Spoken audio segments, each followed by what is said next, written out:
एक बार इधर देखो, ये इग्नू के असाइनमेंट के मार्क्स है और ये है आपके थ्योरी के मार्क्स।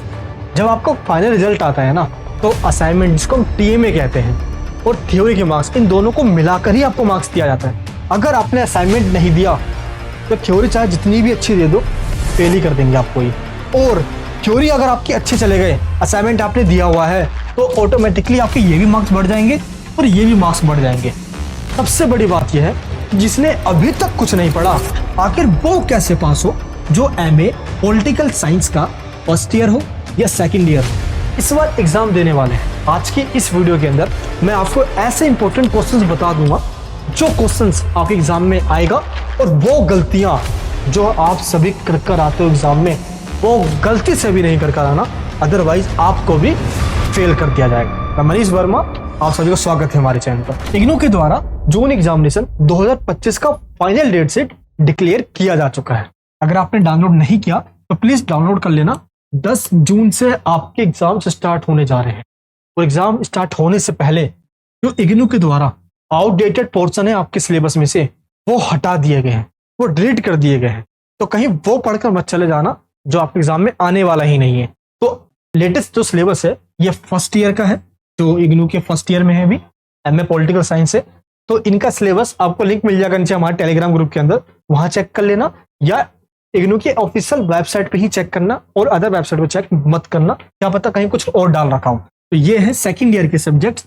अब जरा मुझे नीचे कमेंट बॉक्स में बताइए कि आपके पास फर्स्ट ईयर में तो सबके पास चारों होते हैं मेन, लेकिन सेकंड ईयर में कौन कौन से सब्जेक्ट्स आपके पास हैं, नीचे कमेंट बॉक्स में जरूर बताना। देखिए, लास्ट 2 ईयर से मैं इग्नू की वीडियोस नहीं बना पा रहा था, इसके लिए मैं आप सभी से माफी चाहता हूं। ऐसा इसलिए, कुछ दिनों तक तो मेडिकल इशू रही, बाकी कुछ काम में फंसा रहा, लेकिन अब मैं वापिस आ गया हूं और आपके लिए ऐसी वीडियोस बना दूंगा ना, जो एग्जाम से 1 घंटे पहले भी देख के चले जाऊं। उसके अलावा कुछ पढ़ना ही नहीं है और ना ही किसी बुक से पढ़ना है। आप उन्हीं में से सारे क्वेश्चन आपके एग्जाम में आएंगे। मैं वापिस आ चुका हूँ, टेंशन बिल्कुल मत लेंगे, ठीक है। नीचे कमेंट बॉक्स में बताना आपके पास सब्जेक्ट कौन कौन से हैं। अच्छा, आपको पढ़ाना कहाँ से है? 2 सोर्स होते हैं, या तो आप इग्नू की बुक से पढ़ो, लेकिन वो बुक पढ़ने लायक नहीं होते। आप जरा खुद चेक करना, लैंग्वेज बहुत ज्यादा टफ होगी उनकी, शायद समझ में नहीं आएगा, क्योंकि इंग्लिश से हिंदी को ट्रांसलेट करके बनाया गया है। तो हिंदी मीडियम वाली तो ऐसे समझ में नहीं आएगी। तो हमने क्या किया है, बिल्कुल लेटेस्ट सिलेबस के साथ अपडेटेड नोट्स बना दिए हैं। ये देखिए हमारे नोट्स। अब इसमें क्या है कि वही लिमिटेड क्वेश्चंस जो आपके एग्जाम में आने वाले हैं, उसके अलावा कुछ नहीं दिया गया इसमें। बस लिमिटेड क्वेश्चन 10-12 क्वेश्चन, वो पढ़कर जाना है, और वही क्वेश्चंस मैं आपको अपने क्लासेस में समझाने वाला भी हूँ।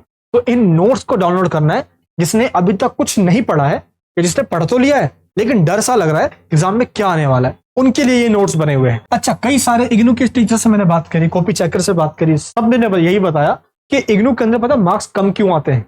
ऐसे बहुत सारे स्टूडेंट्स थे जिनके 50% से कम मार्क्स आए हुए हैं एमए के अंदर। वो भी मैं बताऊं, एक बात बताऊं, देखो बुरा जरूर लगी, डिग्री को फाड़ के फेंक देना। 50% से कम मार्क्स आया ना, तो कहीं पे भी वो वैलिड नहीं है। कहाँ लगाओगे उसको? चाहे आपको बीएड करना हो या नेट क्वालिफाई करना हो, तो कहाँ से करोगे? 55% तो क्वालिफाइंग है, इतने तो चाहिए आपको एमए के अंदर। तो ये बहुत जरूरी है। देखिए, अब पता करते हैं क्या आप सभी लोग आंसर राइटिंग के दौरान। देखो, ये क्वेश्चन है, भारतीय संविधान के मौलिक विशेषताओं की विवेचना कीजिए। इन क्वेश्चन का दौर चला गया है जब से एनईपी आया है ना। इग्नू के अंदर क्या हुआ, इस टाइप के क्वेश्चन देने लग गए हैं ये। पहले मान लो एक पोर्शन में क्वेश्चन कवर हो गया, फिर सेकंड पोर्शन में कुछ और भी आपसे पूछा गया।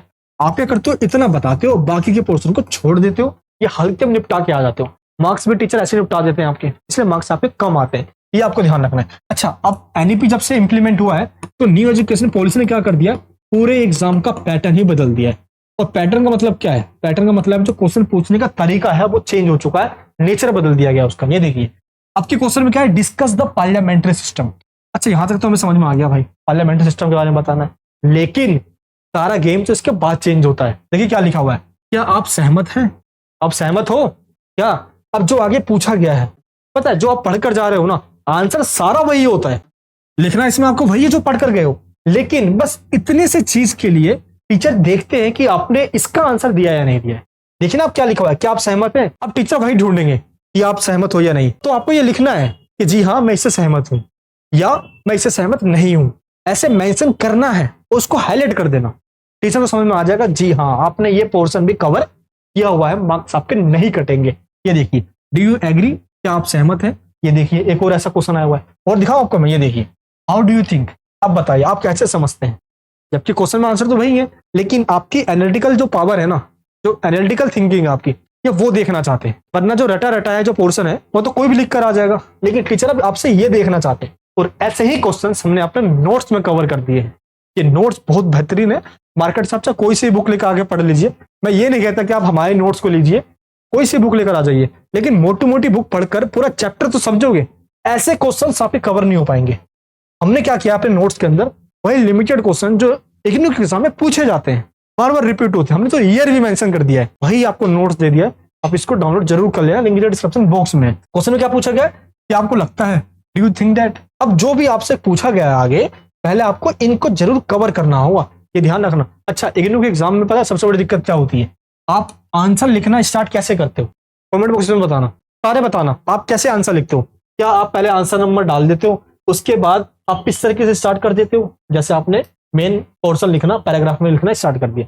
कैसे लिखते हो? ये बिल्कुल गलत तरीका है। आपको ओनली 2 पेजेस में आंसर देना है, फ्रंट और बैक। एक पेज हो गया और उसके बाद फ्रंट और बैक एक और पेज हो गया, यानी कि 2 पेज।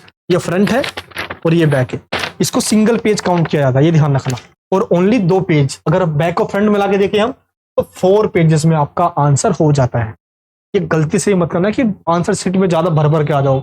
एक आंसर शीट मिलेगी आपको, उसके अलावा कोई एक्स्ट्रा शीट नहीं मिलती इग्नू के अंदर। उसमें आपको सारा आंसर भी करना है और 2 ही पेज में लिखना है, क्वालिटी कंटेंट भर कर आना है।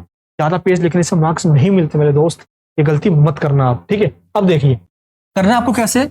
सबसे पहले आपको करना है इंट्रोडक्शन लिखना है। कई सारे ऐसे स्टूडेंट्स हैं जो इंट्रो लिखते ही नहीं है। भाई क्यों नहीं लिखते हो इंट्रो आप? पता है टीचर क्या करते हैं? आपके पूरे आंसर का जो थीम है वो आपके इंट्रो में चेक करते हैं। अब उनको वो मिलता नहीं है, मार्क्स काट लेते हैं। आप बोलते हो कि भर के तो सब कुछ आया था, ये मार्क्स कहाँ चले गए? टीचर ने मार्क्स आपके गायब कर दिए क्योंकि आपने इंट्रो गायब कर दिया था। आपको समझ है, इंट्रो गायब नहीं करना आपको। इसके बाद थिंकर्स के व्यूज देना है। देखिए अगर आप एमए हिस्ट्री से करते हैं, एमए हिंदी से करते चलता, आप एमए पॉलिटिकल साइंस से कर रहे हो और पॉलिटिकल साइंस के अंदर आपने थिंकर्स के व्यूज नहीं डाले, आंसर पूरा का पूरा खराब है। ऐसे ही 4-5 कोटेशन याद रखो, थिंकर्स के व्यूज याद रखो। आप खुद देखो ना, कार्ल मार्क्स है, मैक्स वेबर है, हार्वर्ड स्पेंसर है, डेविड रिकार्डो है, रूसो है, फ्रेडरिक एंगल्स है, कई सारे ऐसे कुछ थिंकर्स हैं जो कहीं पे भी आंसर फिट किए जा सकते हैं। आप थोड़ा उनको याद कर लीजिए, क्या दिक्कत है? टीचर क्या करेगा ना, आपकी कोटेशन को देखेगा, मार्क भर कर दे देगा, काम खत्म। 70 to 80% एमए के अंदर आपके कहीं नहीं गए। जैसे मैं बताऊँ, कर कर आ जाना। मैंने कई सारे इग्नू के टीचर से बात करी है, 1-2 नहीं, बहुत सारे टीचर से बात करी। सबका एक ही कहना है कि आपकी आंसर प्रेजेंटेशन ही खराब है, जिसके वजह से ऐसा हो रहा है। पता है एक चीज क्या है, आप पैराग्राफ में तो लिखते हो, कई तरह से पॉइंट में भी लिख के आते हैं। पॉइंट में नहीं लिखना आपको आंसर, पॉइंट में नहीं लिखना, first point, second point, third point, नहीं, ऐसा नहीं लिखना आपको आंसर। कैसे लिखना है देखिए। मान लो आपसे ये क्वेश्चन पूछा गया है, ये देखिए इस बच्चे ने भी इंट्रोडक्शन लिख दिया, फिर पैराग्राफ चेंज किया, फिर पैराग्राफ चेंज किया, हर पैराग्राफ में चेंज करता जा रहा है। लेकिन इस पूरे क्वेश्चन के अंदर जो जो पोर्शन पूछा गया है वो किस पोर्शन में कवर है, ये कहां से पता चलेगा? आप जरा बताइए। मान लो ये आतंकवाद पूछा गया है, तो आतंकवाद इसमें लिखा हुआ है या इसमें लिखा हुआ है, कहां से पता चलेगा? तो आपको क्या करना है, पॉइंट नहीं बनाना, आपको बॉक्स बनाना है। कैसे? मान लो आपने यहां पे लिख दिया टेररिज्म, दैट मीन्स आतंकवाद, और इसको आपने बॉक्स बना दिया और फिर एक्सप्लेन करो। पहला आपका कंप्लीट हो गया। यानी कि आपको क्वेश्चन का हर एक पॉइंट पहले हाईलाइट कर लेना कि पूछी कितनी चीज गई है। कहीं आप एक ही चीज तो नहीं लिख रहे। जैसे इसमें आतंकवाद पूछा गया, लिख दिया आपने, फिर भारत की शांति तथा सुरक्षा, इसको हाईलाइट किया आपने, फिर यहाँ पे भारत की शांति तथा सुरक्षा ये आपने लिख दिया, बॉक्स बना दिया, फिर इसको आपने हाईलाइट करके लिखना स्टार्ट कर दिया। अब पता है इससे क्या होगा, क्वेश्चन का हर एक पोर्शन भी कवर हो जाएगा। देखिए जैसे वैश्विक सुरक्षा लिखा हुआ है, फिर गंभीर खतरा लिखा हुआ है, तो 4 पॉइंट आपके ऐसे बन गए। और होगा क्या, मान लो अगर आपने आतंकवाद हेडिंग बनाया तो आपको लिखना भी अंदर आतंकवाद के बारे में ही है ना, आप रास्ते से भटकोगे नहीं। फिर क्या होता है ना, हमारे जैसे जो आर्ट्स के स्टूडेंट होते हैं, ह्यूमैनिटीज वाले, उनमें लिखने की बहुत हैबिट हो जाती है, भाई कहीं का कहानी कहीं पेल देंगे, ऐसा नहीं करना आपको, ठीक है। आतंकवाद है, आतंकवाद लिखिए, फिर देखिए भारत की शांति और सुरक्षा लिखा हुआ है, वही हेडिंग बनाइए, लिखिए। यानी कि बॉक्स में अगर आप बंद कर दोगे तो ये कोई सब हेडिंग, कोई पॉइंट नहीं है, आपने क्वेश्चन का पोर्शन कवर किया है।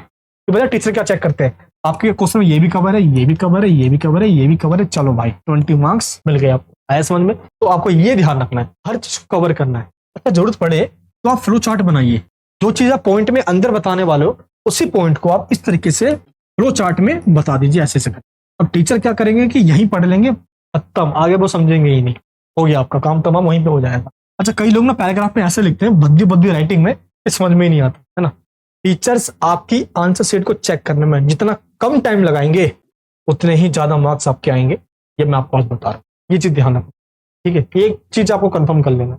अच्छा, कई बार आपके क्वेश्चंस के अंदर एंड में ये जो वर्ड लिखे होते हैं, आप जरा मुझे बताइए कि आप इस पर गौर करते हो? इन वर्ड के ऊपर इस सरलीकरण कीजिए, विशदीकरण कीजिए, प्रकाश डालिए, विस्तार से समझाइए, व्याख्या कीजिए। समझते हुए हो? ये वो पॉइंट होते हैं आपके क्वेश्चन के एंड में दिए हुए, जो पूरे क्वेश्चन का गेम बदल देते हैं। आपको लगता है क्या ही है, वर्णन करना है ना, चलो सारा लिख कर आ जाता हूँ। अच्छा, सूचित कीजिए लिखा है ना, उल्लेखित करने लिखा है ना, लिख देता हूँ। ऐसा नहीं होता मेरे दोस्त। अब मान लो क्रिटिसाइज लिखा हुआ है, क्रिटिकल एनालाइज कीजिए, क्या करोगे आप? उसके अंदर 30% आपको एडवांटेज और 70% आपको डिसएडवांटेज बताना होता है। अब पता कई बार बच्चे क्या करते हैं, आलोचना लिखा है, सारी बुराइयां भर कर आ जाते हैं, पूरी बुराइयां भर देंगे उसके अंदर। आपके सजेशन कहाँ गए? वो भी डालना होता है इसके अंदर। जानना चाहते हो इन सब का मतलब क्या होता है? मैंने इस पूरे टॉपिक को अपने इस वाले वीडियो में समझाया हुआ है। रिक्वेस्ट करता हूं, देख लेना, अच्छे से समझ लेना और एग्जाम में वैसा ही करके आना जैसे मैंने आपको बताया है। तो अब मैं आपको वो वीडियोस देने जा रहा हूं क्वेश्चन आंसर की। नेक्स्ट वीडियो आने वाली है, चैनल पे देखते रहना आप। जिस तक कुछ भी नहीं पढ़ा होगा ना, बस वही पढ़कर जाना होगा आपको। नोट्स डाउनलोड कर लेना। सबसे पहले आप किस सब्जेक्ट की वीडियो चाहते हो, नीचे कमेंट बॉक्स में जरूर बताना। बिल्कुल नेक्स्ट वीडियो के अंदर नए हो तो सब्सक्राइब कर लिया आपने, प्लीज कर लेना। दिल का रिश्ता दिल से बना रहना चाहिए। जय हिंद, जय भारत।